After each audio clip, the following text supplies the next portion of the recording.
Report कर रहे हैं कराची से ब्यूरो चीफ जफर अहमद सदीकी। अवाम के लिए बड़ी खबर, माफिया के लिए बुरी खबर। पब्लिक प्राइवेट पार्टनरशिप के तहत चलने वाले तमाम पार्क्स कॉन्ट्रैक्टर्स को पार्टनरशिप खात्मे के नोटिस जारी किए जा चुके हैं। सैफुद्दीन एडवोकेट, आइए हम आपको प्रोग्राम दिखाते हैं।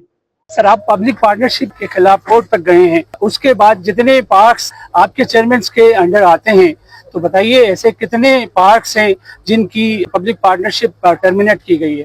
बिस्मिल्लाहिर्रहमानिर्रहीम।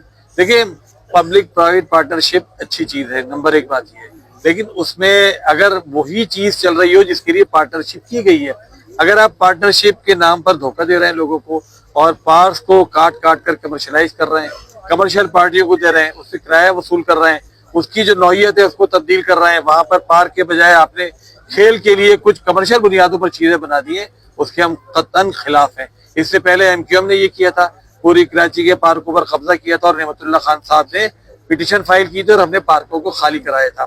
अब भी यही सूरत हाल है। मुर्तजा वहाब साहब और पीपल्स पार्टी ये वाला काम कर रही थी, जमात इस्लामी ने इस पर बात भी की, सिटी काउंसिल में बात की, लेकिन ये लोग नहीं माने। इसके बाद हमने कोर्ट में केस किया और अल्हम्दुलिल्लाह हमारा मौक़िफ़ 100% दुरुस्त साबित हुआ और हाई कोर्ट ने ये बात डिक्लेयर की कि कोई भी पार्क कमर्शियल बुनियादों पर नहीं चलाया जा सकता और किसी भी पार्क को पब्लिक प्राइवेट पार्टनरशिप के नाम पर किसी दूसरी पार्टी को किराए पर नहीं दिया जा सकता। तो ये हमारी पॉलिसी है, यही पॉलिसी हमारी अपने टाउन्स के लिए भी है। कोर्ट में जो लोग गए थे, मैं गया था और हमारे 9 टाउन चेयरमैन गए थे, लेकिन जो पार्क किराए पर चल रहे हैं इस वक्त, उनमें ज्यादातर पार्क वो हैं जो इससे पहले दिए गए थे। उन तमाम पार्क्स को हमने नोटिस जारी कर दिए हैं। उन तमाम पार्क्स की जो उनके कॉन्ट्रैक्ट थे उनको खत्म करने के लिए हमारी जो काउंसिल है उनसे करारदादें पास हो गई है। इसके लिए कोशिश जारी है, इसमें बड़ा दबाव भी है।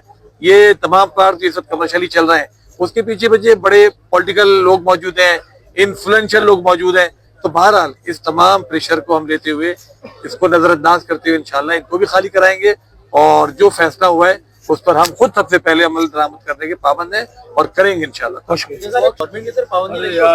देखिए, ई चालान के हवाले से हमारा मौक़िफ़ ये है कि बिल्कुल चालान जरूर होने चाहिए, ट्रैफिक कवानीन की पाबंदी होनी चाहिए, लेकिन उसको लूट मार का जरिया नहीं बनना चाहिए।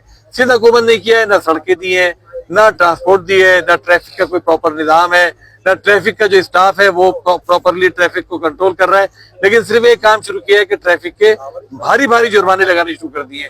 इसके हम कतन खिलाफ है। हम कहते हैं कि आप पाबंदी कराइए, लेकिन जो जुर्म है उसमें जो सजा है उसके रेशो के हिसाब से होनी चाहिए।